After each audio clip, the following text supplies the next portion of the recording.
The Motorola Moto Z3 smartphone was expected to arrive with a Snapdragon 845 chipset inside. However, it featured a Snapdragon 835 from last year instead. But the handset was launched with the 5G Moto mod and was dubbed as the world's first 5G upgradable smartphone. And here we are with fresh information on the 2019 Motorola flagship that has been shared by XDA developers. Its report reveals that the handset is codenamed as Motorola Odin and it may hit the market with the Moto Z4 moniker. Welcome back to QatNip, and come on, let's learn together.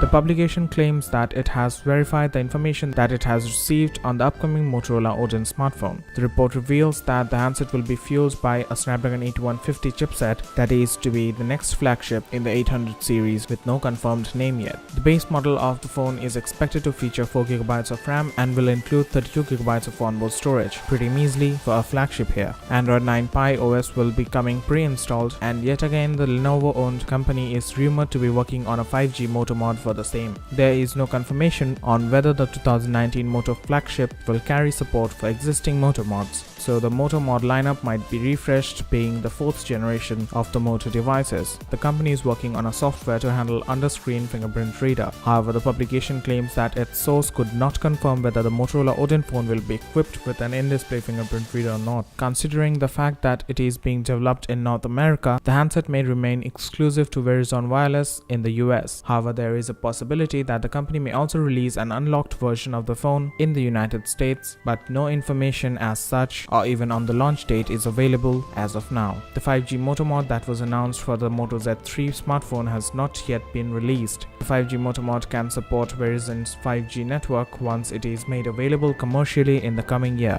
The carrier has recently carried successful testing of the first 5G data transmission by using the Moto Z3 itself. So that's it for this video, and we hope you liked it. A million thanks to our dear subscriber family for your continuous love and support, and until next time, stay tuned for more.